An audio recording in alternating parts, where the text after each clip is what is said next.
begin with some breaking news. Investigators in Moscow say that Russian Lieutenant General Fanil Sarvarov has been killed by a bomb detonated beneath his car. According to local media, the explosion occurred around 7 a.m. Moscow time on Monday morning. Russia's Investigative Committee said they are looking for a link to Ukrainian intelligence services. Ukraine claimed responsibility for the killing of a separate Russian general with a planted bomb just over a year ago. Let's take a listen to more of what that investigative committee had to say. The investigation is working out various versions of the murder. One of them is that it was an assassination by Ukrainian special services. The investigation is being monitored by the Investigative Committee. Well, for more, we're now bringing in our Riga Bureau Chief, Yuri Reshetto. Yuri, great to see you. So what do we know about Lieutenant General Fanil Sarvarov, who was reportedly killed in Moscow?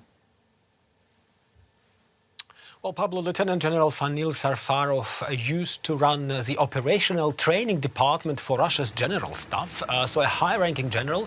He's seen plenty of action over the years, fighting in the clashes between Ossetia and Ingushetia, Russian republics in the North Caucasus, back in the early 90s through 2003, then in the Chechen wars and later in Syria during the 2015-2016 campaign of the Russian army.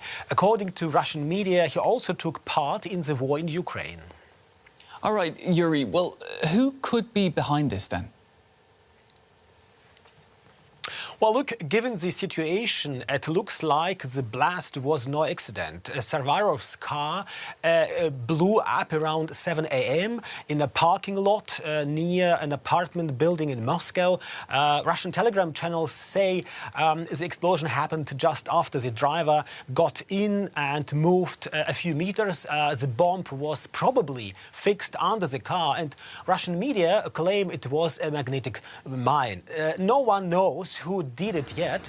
Investigators are looking at the different angles, but based on what we know so far, there are plenty of signs pointing probably to Ukrainian intelligence being involved. Yuri, is this calling into question the effectiveness of Russia's security services? Well, this obviously shows that Russian generals and top military brass running the war against Ukraine are living at least in borrowed time, and Russia's security services cannot seem to keep them safe. This isn't the first time, Pablo, something like this has happened.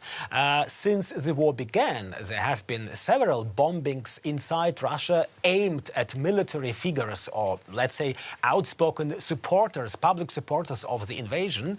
We remember in 2023, a war correspondent was killed in a cafe blast in St. Petersburg. Then in 2024, a year later, a car bomb in Moscow injured a general staff officer. Later that year, in December, Lieutenant General who commanded Russia's chemical biological defense forces was also killed in the capital, in the Russian capital, Moscow. So if Ukrainian intelligence really is behind today's attack, the message to the Kremlin is loud and clear. Even if we can't win in Donbass right now, we'll make sure those responsible for this war pay the price.